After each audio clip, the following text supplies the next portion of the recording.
Connecticut's highways, less congested, but more crashes and deaths in 2020 and 2021.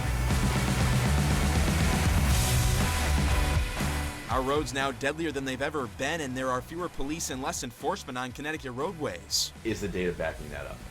Absolutely. So we're seeing record number of fatalities over the past 4 months and actually over the past 3 years.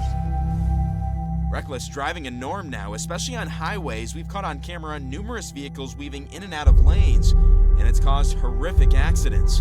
On an average year, the state witnesses 300 deadly crashes. After hitting a 50-year low in 2011, they're going back up. Connecticut this year is on track to have 400, which would be the highest since 1989, before the government enacted airbag and seatbelt laws. Experts say speeding is the biggest factor for the rise in traffic fatalities. Vehicles traveling in the 85 mile per hour range has really almost increased by a factor of 5 in some areas. So we're having a lot of people traveling close to 90 miles per hour at any given time. Yes, the message should be out there. People slow down, people are dying, the roadways are deadly. We got to get more police out there stopping cars who are driving recklessly, and the public needs to see a police presence. They need to see police on our highways. But state police don't have the numbers. Troopers decreased by 30% since 2019. State police did not respond to our request for an interview, but Barone showed us data on all traffic stops they did for the last 3 years. State police stopped 50,000 cars for speeding in 2019 and 31,000 in 2020. Statewide, only 121,000 traffic citations were issued in 2021. That's way down from the average, 400,000. We're on track this year, if our numbers hold after the first 4 months, to be under 100,000 citations issued. So we've dropped by, 3/4 of the citations have essentially gone away.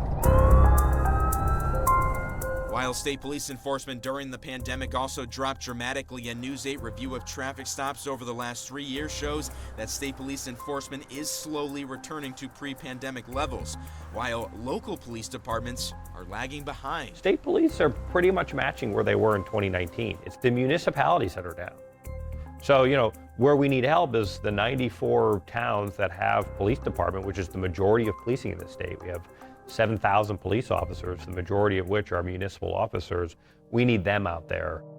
Municipal police have gone from 91,000 traffic stops in 2019 to 68,000 for 2021. And there are stark contrasts between towns.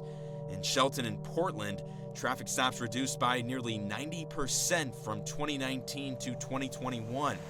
We asked the president of Connecticut's Police Chiefs Association to assess the data. You have to prioritize, and unfortunately some of our cities are dealing with high levels of violent crime, so that obviously has to take precedence. And then you also have to look at the geography of each city, how the roads are structured. Studies show narrower roadways can psychologically get drivers to slow down. This aggressive driving is a phenomenon that's been a nationwide trend with fewer officers on the road.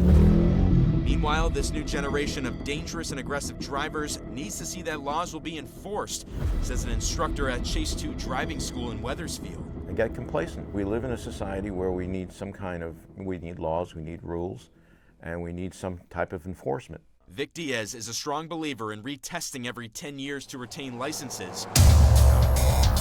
He says speeding is contagious. Young drivers eventually pick it up from experienced drivers. The data is backing up the fact that 21 to 30 age group is the problem. They're pulled over more than every other age bracket, and that's been the case even before the pandemic. Looking at traffic stops by gender, nearly twice the number of males are stopped every year, indicating men may be more prone to drive dangerously. We can't get driver behavior under control. We're going to have to look to other means besides law enforcement or cars sitting on the side of the road. With a lack of officers on the highway, part of the answer could be an automated enforcement.